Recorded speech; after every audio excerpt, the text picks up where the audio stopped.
What's going on? I guess I'm making this video to pretty much anybody that's gonna watch this whole back and forth between Super Angry Monkey and Prince Christopher won. I was gonna make a video on my opinion of who won, but anyone, I mean, there's really no point in even going into that because Prince Christopher couldn't frickin' win a debate with a frickin' third grader on most topics, I don't think. That might be stretching it. Maybe fifth grader. Super Angry Monkey is clearly and without a doubt more knowledgeable on religion than Christopher is. So, but I don't want to get into that. What I do want to do, is I want to focus on one point that Christopher brought up in his video, or one of the common themes that I hear him talking about, and Super Angry Monkey kind of addressed this a little bit. And that is that Wicca is more grounded in reality than Christianity, or something to that effect. There is not a person that I've watched on YouTube, there's probably not a person that I've met in my life that I've dealt with more grounded in fantasy than Chris Aldridge, aka Prince Christopher I. This dude believes, I don't want to spoil it for you. I will tell you towards the end of this video what he believes. But, and this is a fact that he believes this.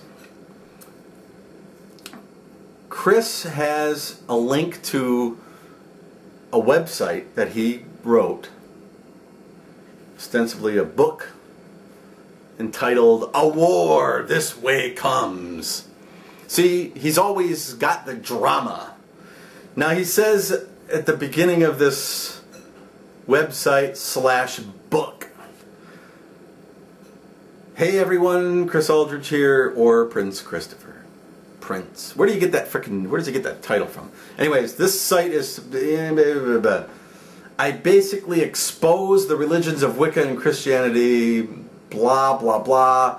He talks about the struggle. This is the part I was trying to get at. It's about the struggles that we witches and Wiccans face from the modern day Christian community on a daily basis. Whatever. So I thought maybe, you know, maybe this is just a fantasy book. Well, it is. But does he believe it is?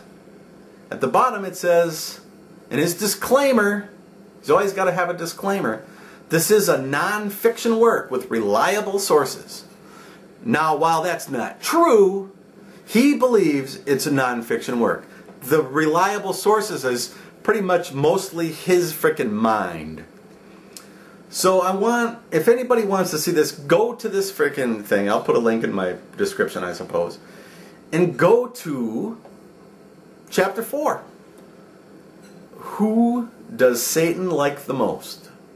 Christians or Wiccans? Okay.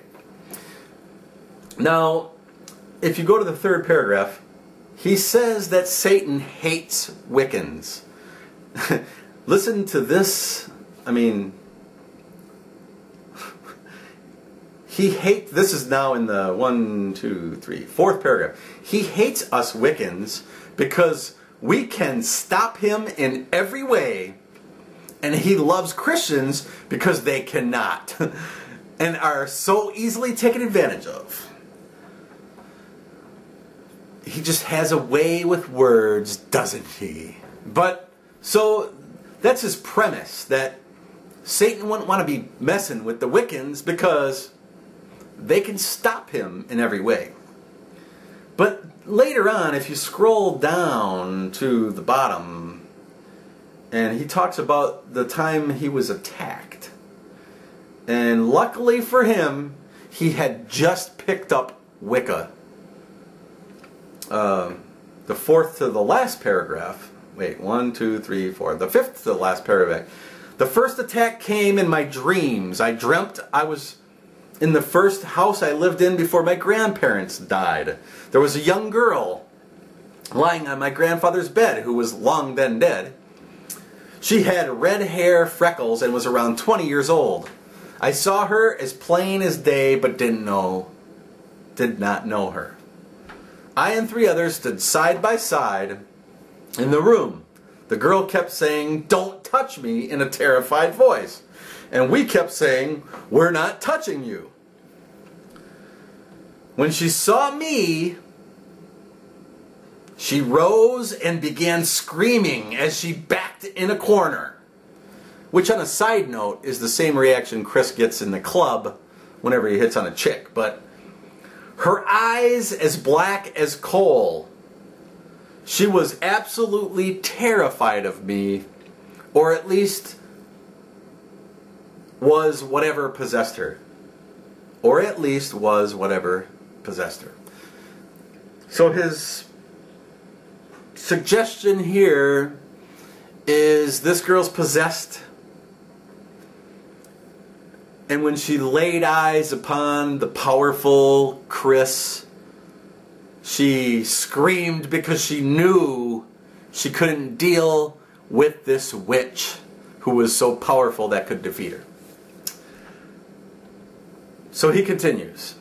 She suddenly reached out and pulled my hair. Then I felt my head tilt as I awoke, and there before me, in the darkness, was an image of the beast, or the devil. Now let me pause for a second. Chris believes that he woke up and right in his frickin' room, right there, he could see the devil. Good thing for Chris. Again, he just picked up Wicca. Because listen to what he says next.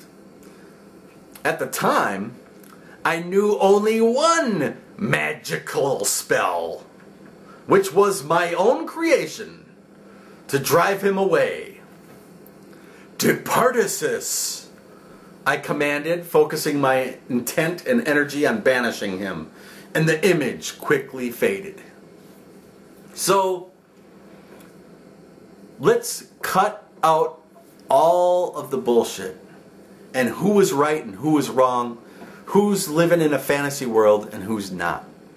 I ask the people out here, Chad, Vile Riley, Italian Broad, Tasco, everybody that, I don't want to leave anybody out. These are the main players here. How many of you people believe that Prince Christopher had the frickin' devil in his room and he said, Departisis, and made the frickin' devil leave? If you believe that, I want you to write a comment down below this video. Yes, I believe with all my heart that Prince Christopher made Satan leave his bedroom. Now, if Prince Christopher's watching this video, which I'm pretty sure he is, he's probably a little upset, more than usual at me. But dude, you bring it on yourself, man. You freaking write this stuff and put these links, and if you're going to try to say that this was just a fiction work, that's not what it says at the beginning of your freaking book. I want everybody to let Christopher know whether or not you believe he battled and beat Satan.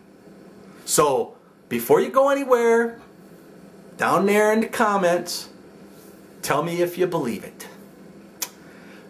Have a nice day.